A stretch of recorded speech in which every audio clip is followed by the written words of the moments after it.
ഒടുവിൽ അവർ വേർപിരിയുകയാണ്. കമ്മ്യൂണിസ്റ്റ് പ്രസ്ഥാനത്തിലെ പ്രബല ശക്തികളായ CPIയും CPMും വെട്ടിമുറിക്കപ്പെടുകയാണ്.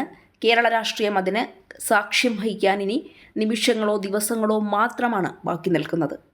മതവിശ്വാസത്തെയും ദൈവാരാധനയെയും തള്ളിപ്പറയുന്ന രാഷ്ട്രീയ പ്രസ്ഥാനമായിരുന്നു കമ്മ്യൂണിസം. വിഗ്രഹം വേണ്ട, ദൈവം വേണ്ട, വ്യക്തിപൂജ വേണ്ട എന്നതാണ് ആ പ്രത്യയശാസ്ത്രത്തിൻ്റെ പ്രഖ്യാപിത നിലപാട്. പക്ഷേ കേരളത്തിലെ ഇടത് രാഷ്ട്രീയത്തിൻ്റെ കഴിഞ്ഞ കുറച്ചുകാലത്തെ കാഴ്ചകൾ കാണുമ്പോൾ ഒരു സംശയം സ്വാഭാവികമായി ഉയരും. ദൈവമില്ല എന്ന് പറയുന്ന പാർട്ടിക്ക് ഒടുവിലൊരു ദൈവത്തെ കിട്ടിയോ? വിഗ്രഹമില്ലാത്ത ആ ദൈവത്തിൻ്റെ പേര് പിണറായി വിജയൻ എന്നാണോ? കമ്മ്യൂണിസ്റ്റ് പ്രസ്ഥാനത്തിൻ്റെ പാർട്ടി ഓഫീസിൽ നിന്ന് വിഗ്രഹമില്ലാത്ത ദൈവമാണ് പിണറായി എന്ന് വേണം പറയാൻ. അങ്ങനെയുള്ള പിണറായിക്ക് അല്ലെങ്കിൽ അദ്ദേഹത്തിൻ്റെ മകൾക്കെതിരെ ഇത്രയും തെളിവുകളോടെ ഒരു കുറ്റകൃത്യം ആരോപിക്കപ്പെടുമ്പോൾ ഇപ്പോഴും പാർട്ടിയുടെ ഏറ്റവും ഉന്നത സ്ഥാനത്ത് പിണറായി ഇരിക്കുന്നു എന്നത് തന്നെ, പിണറായി കൽപ്പിക്കുന്നതനുസരിക്കുന്ന അണികൾ താഴെ നിൽക്കുന്നു എന്നത് തന്നെ, പിണറായിയുടെ ആജ്ഞയ്ക്കൊത്ത് കമ്മ്യൂണിസ്റ്റ് പ്രസ്ഥാനം തുള്ളുന്നു എന്നത് തന്നെ പാർട്ടിയെ സംബന്ധിച്ചിടത്തോളം, പാർട്ടിയെ വിശ്വസിക്കുന്നവരെ സംബന്ധിച്ചിടത്തോളം ഏറ്റവും ഗതികേടുള്ള, ഏറ്റവും നാണക്കേടുണ്ടാക്കുന്ന, തലകുനിച്ചു നിൽക്കേണ്ടി വരുന്ന വസ്തുതയാണെന്ന് വേണം പറയാൻ. പാർട്ടിക്കുള്ളിൽ പിണറായി വിജയനെ ചോദ്യം ചെയ്യാൻ മടിക്കുന്ന രാഷ്ട്രീയ സംസ്കാരം വളർന്നു വന്നതും അദ്ദേഹത്തിൻ്റെ കുടുംബവുമായി ബന്ധപ്പെട്ട ആരോപണങ്ങൾ ഉയരുമ്പോഴെല്ലാം പ്രതിരോധ കവചമായി അണികൾ മുന്നിൽ നിൽക്കുന്നതും കേരളം കണ്ടതാണ്. രാഷ്ട്രീയ ചാവേറുകളെ പിണറായി സൃഷ്ടിച്ചു എന്നത് കേരളം കണ്ടതാണ്. എന്നാൽ ഇപ്പോൾ കഥയിൽ നിർണായകമായൊരു മാറ്റം സംഭവിച്ചിരിക്കുകയാണ്. വീണ വിജയനെതിരായ എൻഫോഴ്സ്മെന്റ് ഡയറക്ടറേറ്റ് നടപടിയിൽ രാഷ്ട്രീയം കാണേണ്ടതില്ല എന്നും വിഷയത്തിൽ പാർട്ടി അകലം പാലിക്കണമെന്നും ഈ തെറ്റിൽ ഈ രക്തത്തിൽ ഞങ്ങൾക്ക് പങ്കില്ല എന്നും CPI സംസ്ഥാന നേതൃയോഗം കഴിഞ്ഞ ദിവസം വ്യക്തമാക്കി കഴിഞ്ഞു. യാതൊരു മടിയുമില്ലാതെ വീണ കേസ് രാഷ്ട്രീയമല്ല എന്ന് തുറന്നു പറഞ്ഞാണ് അപ്പനെയും മകളെയും CPI പരസ്യമായി തള്ളിക്കളഞ്ഞത്. ഇവിടെ രാഷ്ട്രീയ കേരളം ശ്രദ്ധിക്കേണ്ടത് ഈ നിലപാടിൻ്റെ സമയമാണ്. കാരണം ഇതുവരെ ഇടതുപക്ഷത്തിൻ്റെ പ്രതിരോധത്തിൻ്റെ പ്രധാന വാദം മറ്റൊന്നായിരുന്നു, ഇത് രാഷ്ട്രീയ വേട്ടയാണ്. CPM നേതാക്കൾ EDയെ രാഷ്ട്രീയ ആയുധമെന്ന് വിശേഷിപ്പിക്കുകയും പിണറായി വിജയനെ ലക്ഷ്യമിട്ടുള്ള നടപടി രാഷ്ട്രീയ പ്രേരിതമാണെന്ന് ആരോപിക്കുകയും ചെയ്തിരുന്നു. CPIയുടെ ഇപ്പോഴത്തെ നിലപാട് അതിൽ നിന്ന് വ്യക്തമായി അകലം പാലിക്കുന്നതാണ്. മാത്രമല്ല ഈ അവസരം കൃത്യമായി ഈ അവസരം ഒരു പ്രതിപക്ഷ നേതാവിലേക്കുള്ള നടന്നെടുക്കാനുള്ള സമയമായി CPI കരുതിക്കൂട്ടി ആസൂത്രണം ചെയ്ത് നടപ്പിലാക്കുകയുമാണ്. അതിനുവേണ്ടി പാർട്ടിയെ സമ്മർദ്ദപ്പെടുത്തുകയും ചെയ്യുകയാണ്. ഇത്രയും കാലം കടിച്ചുപിടിച്ച് മുന്നോട്ട് പോയ ഒരു രാഷ്ട്രീയ ബന്ധം പൊട്ടിത്തെറിയുടെ വക്കിലെത്തിയിട്ടും ശബ്ദം പുറത്തേക്ക് കേൾക്കാതിരിക്കാൻ പരമാവധി ശ്രമിച്ച ഒരു മുന്നണി ബന്ധം ഇപ്പോൾ അതിൻ്റെ വിള്ളലുകൾ പരസ്യമായി പുറത്തേക്ക് തുടങ്ങുകയാണ്. കേരളത്തിലെ കമ്മ്യൂണിസ്റ്റ് രാഷ്ട്രീയത്തിലെ രണ്ട് പ്രധാന തൂണുകളായ CPMും CPIയും തമ്മിലുള്ള തർക്കം ഇനി ഒരു ചെറിയ സ്ഥാനത്തർക്കത്തിൻ്റെ പരിധിയിൽ ഒതുങ്ങുന്ന ഒന്നല്ല. പ്രതിപക്ഷ ഉപനേതാവ് പദവിയെ ചൊല്ലിയുള്ള തർക്കം ഇപ്പോൾ മുന്നണിയുടെ രാഷ്ട്രീയ സംസ്കാരത്തെയും നേതൃത്വത്തിൻ്റെ അധികാരബോധത്തെയും ചോദ്യം ചെയ്യുന്ന ഘട്ടത്തിലേക്ക് വളർന്നു കഴിഞ്ഞു. പിണറായി വിജയൻ പ്രതിപക്ഷ നേതാവ് തുടരുന്ന സാഹചര്യത്തിൽ ഉപനേതാവ് ആരാകണം എന്നതിനെ ചൊല്ലിയാണ് ഇപ്പോഴത്തെ തർക്കത്തിന്റെ പുറന്തോട്.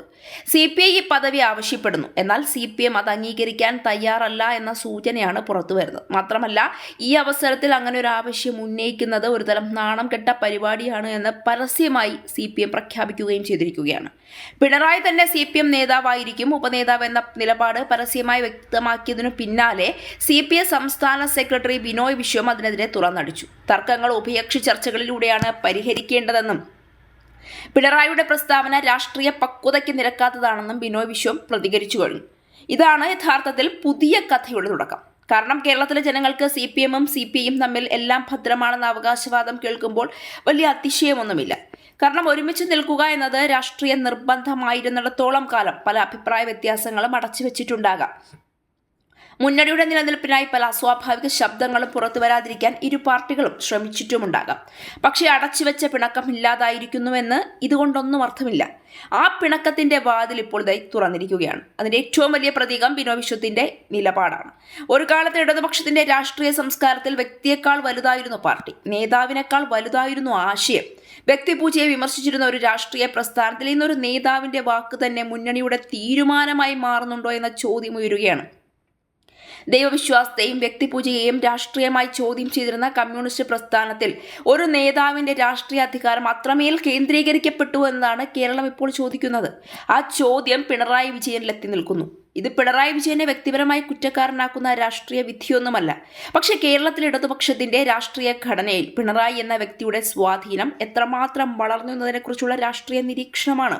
ഇതോടൊപ്പം തന്നെ വീണ വിജയൻ പ്രതിയാണെന്ന് ആരോപിക്കപ്പെടുന്ന മാസപ്പടി കേസും അതിന്റെ നിർണായക ഘട്ടങ്ങളിലേക്ക് കടക്കുകയാണ്. ഇപ്പോഴും എൻ്റെ മകളും ഞാനും കുറ്റക്കാരനല്ല എന്ന് പിണറായി വിജയൻ പൊതുസമൂഹത്തിൽ നിന്ന് വിളിച്ചു പറയുന്നുണ്ട്. പക്ഷെ അതൊന്നും പോരാ. അതൊന്നും കൊണ്ട് കേരളത്തിലെ ജനങ്ങൾ ഈ വിഷയത്തെ തള്ളിക്കളയുന്ന അവസ്ഥ മാറിക്കഴിഞ്ഞു. അതിനേക്കാൾ ഒരുപാട് ദൂരം ഈ മാസപ്പടി കേസ് മുന്നോട്ട് സഞ്ചരിച്ചു കഴിഞ്ഞു.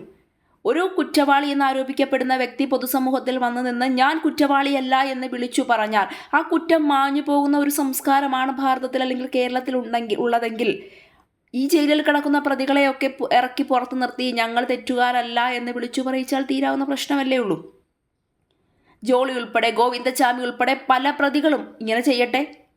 അത് അംഗീകരിക്കാൻ പറ്റില്ല എങ്കിൽ ഒരു കുറ്റമുണ്ടെങ്കിൽ അല്ലെങ്കിൽ കുറ്റം ആരോപിക്കപ്പെടുന്നെങ്കിൽ അത് കൃത്യമായി അന്വേഷണത്തിൻ്റെ പരിധിയിൽ വന്ന് അതിന് തെളിവുകളും രേഖകളും സാക്ഷികളും ഒക്കെ ഹാജരായി അത് കുറ്റമില്ല എന്ന് തെളിയിക്കപ്പെടണം. പ്രത്യേകിച്ച് പിണറായി വിജയനെ പോലെ ഒരു പൊതുപ്രവർത്തകന്റെ കാര്യത്തിൽ, ഒരു പ്രതിപക്ഷ നേതാവിൻ്റെ കാര്യത്തിൽ, 10 വർഷം കേരളം ഭരിച്ച ഒരു മുഖ്യമന്ത്രിയുടെ കാര്യത്തിൽ, അദ്ദേഹത്തിൻ്റെ കുടുംബവുമായി ബന്ധപ്പെടുന്ന കാര്യത്തിലാകുമ്പോൾ അത് അത്രയും സുതാര്യമായി അതിന് പരിഹാരമുണ്ടാകേണ്ട, അത് ജനങ്ങൾക്ക് മുന്നിൽ തെളിയിക്കേണ്ടത് പിണറായിയുടെ മാത്രം ആവശ്യകതയല്ല, അതൊരു പാർട്ടിയുടെ മാത്രം ആവശ്യകതയല്ല, അത് പൊതുജനത്തിൻ്റെ പൂർണ്ണമായ ആവശ്യവും അവകാശവുമാണ്.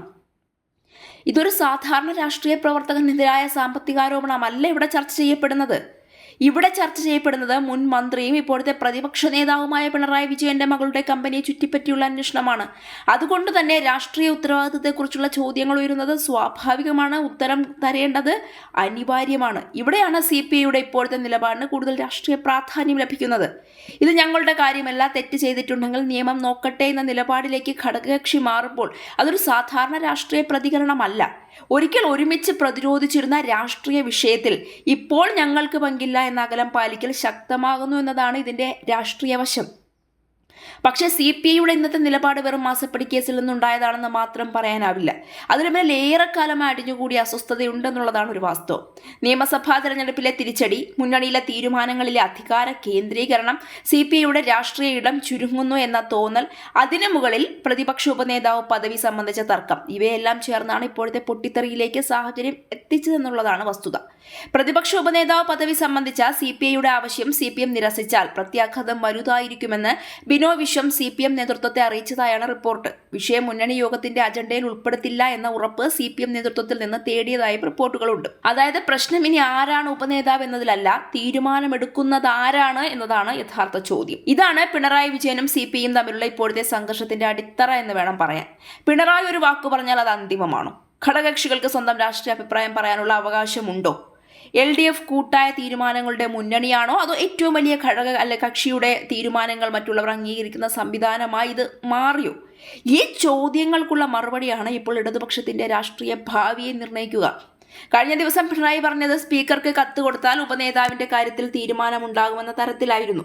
അതിനെതിരെ ബിനോയ് വിശ്വം പരസ്യമായി തന്നെ രംഗത്തെത്തിയത് തന്നെ LDFന്റെ ആഭ്യന്തര ബന്ധത്തിലെ മാറ്റത്തിന്റെ സൂചനയാണ് എന്ന് വേണം വിലയിരുത്താൻ. ഇതുവരെ അടച്ചിട്ട മുറികളിൽ പറഞ്ഞിരുന്ന വാക്കുകൾ ഇപ്പോൾ വാർത്താ സമ്മേളനത്തിലേക്ക് കടന്നിരിക്കുന്നു.